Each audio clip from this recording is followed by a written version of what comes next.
নমস্কার বন্ধুরা, মায়ের হেসেলে সবাইকে স্বাগত। আজকে আমাদের রেসিপি ক্ষীরের পাটিসাপটা পিঠে। এইবার শীতে একবার এরকম পাটিসাপটা বানিয়ে দেখুন, আশা করি আপনাদের সকলের ভীষণ ভালো লাগবে। অনেক সময় কি হয়, অনেকেরই পাটিসাপটা পিঠে তুলতে গিয়ে প্যানে আটকে যায়, ব্যাটারটা ঠিক মতন গোলা হয় না, জালিদার হয় না। আমার এই রেসিপিটা ফলো করে একবার এইভাবে বানিয়ে দেখুন, আশা করি আপনাদের সেই সমস্যা আর হবে না, আপনাদের ভীষণই ভালো লাগবে। তাহলে চলুন শুরু করা যাক আমাদের ভিডিওটা। প্রথমে একটা বোল নিয়ে আমি একটা বাটিতে 2 বাটি এখানে কামিনী আতপ চালের গুঁড়ো নিয়ে নিচ্ছি। আমি এখানে কেনা চালের গুঁড়োই ব্যবহার করেছি। সামান্য একটু নুন দিয়ে দিচ্ছি। নুনটাকেও চালের গুঁড়োর সঙ্গে খুব ভালো করে মিশিয়ে নিয়ে আমি এবার অল্প অল্প করে দুধ দিয়ে আমি ব্যাটারটাকে গুলে নেব। প্রথমেই আমরা ব্যাটারটাকে গুলে নেব, এই কাজটা প্রথমেই করে নিতে হবে।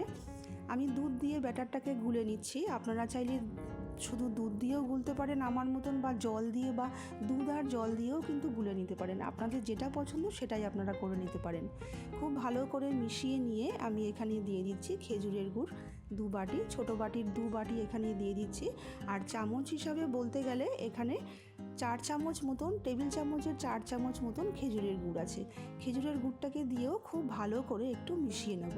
প্রথমে 1 বাটি দিয়ে ভালো করে মিশিয়ে নিয়ে পরে আরও 1 বাটি দিয়ে দিচ্ছি। খুব ভালো করে মিশিয়ে নিচ্ছি। মিশিয়ে নিয়ে এটাকে ঢাকা দিয়ে রেখে দেব কিছুক্ষণ রেস্টের জন্য। ঢাকা দিয়ে রেখে দিচ্ছি, কিছুক্ষণ রেস্ট হোক, সেই সময় আমরা পুরটাকে তৈরি করে নেব। গ্যাসে একটা ফ্রাই প্যান বসিয়ে দিয়েছি। ফ্রাই প্যানটা বসিয়ে দিয়ে গরম হয়ে গেলে একদম গ্যাসটাকে লোতে রেখে দিয়ে দিচ্ছি 1 চামচ ঘি। ঘিটাকে একটু মেল্ট করে নিচ্ছি। ঘিটা মেল্ট হয়ে গেলে আমি এখানে 1 কাপ দুধ দিয়ে দিচ্ছি। দুধটাকে আমি আগের থেকে জাল করে রেখেছিলাম। দুধটাকে একটুখানি নাড়াচাড়া করে নিয়ে উষ্ণ একটু গরম হয়ে গেলে আমি এখানে 2 টেবিল চামচ মতন গুঁড়ো দুধ দিয়ে দিচ্ছি। গুঁড়ো দুধটাকে দিয়েও খুব ভালো করে একটু মিশিয়ে নিচ্ছি,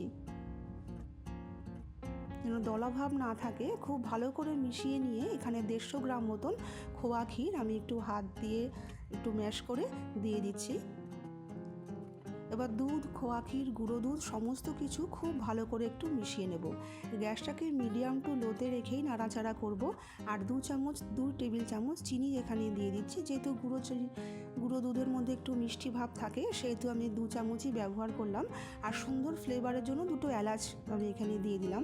এলাচটাকে আমি পরে তুলে ফেলে দেবো, কারণ মুখে পড়লে খুবই বিরক্ত লাগে। শুধু আমাদের ফ্লেভারটা দরকার। বেশ কিছুক্ষণ নাড়াচাড়া করবার পর যখন ঘনত্বটা ঠিক এরকম হয়ে আসবে, তখন আর একটু নাড়াচাড়া করে নেব। আর একটু নাড়াচাড়া করে নিয়ে যখন ঘনত্বটা এরকম হয়ে আসবে, তখন আমরা গ্যাসটাকে বন্ধ করে দেবো।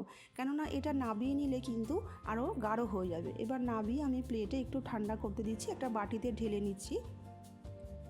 আমাদের ততক্ষণে কিন্তু ব্যাটারটা সেট হয়ে গেছে।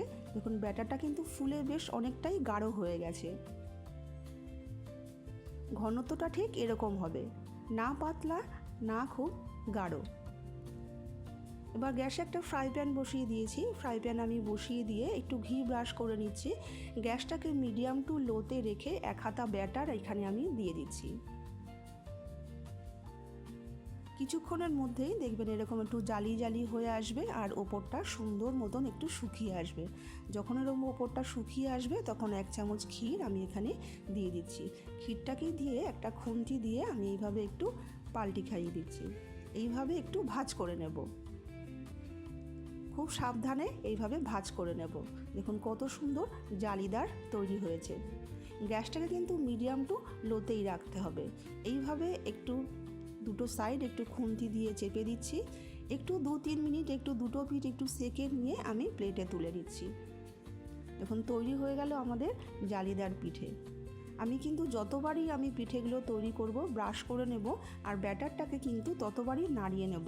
তাহলে কিন্তু এরকম জালিদার পিঠে আপনাদেরও তৈরি হবে। ক্ষীর দিয়ে এবার আমি খুন্তি দিয়ে এইভাবে একটু 2টো সাইড একটু চেপে দিচ্ছি। তৈরি হয়ে গেল পাটিসাপটা পিঠে। ওই একইভাবে সমস্ত পাটিসাপটা পিঠেগুলোকেই আমি তৈরি করে নিয়েছি। আমি এখানে কেনা চালের গুঁড়ো ব্যবহার করেছি। আপনারা কিন্তু চাইলে কামিনী আতপ চাল ঘরে ভিজিয়ে মিক্সিতে বেটেও কিন্তু এই পিঠেটা তৈরি করতে পারেন। কত সুন্দর জালিদার হয়েছে দেখুন। আমি একটা ভেঙে আপনাদের সঙ্গে দেখাচ্ছি। দেখুন কত সুন্দর নরম আর জালিদার হয়েছে। আশা করি বন্ধুরা আজকের এই রেসিপিটা আপনাদের ভালো লাগলে একটা লাইক করে দেবেন, সকলের সাথে শেয়ার করে দেবেন, আর প্লিজ আমার চ্যানেলটাকে সাবস্ক্রাইব করে আমার পাশে থাকবেন। আজকে এইটুকুই, নমস্কার।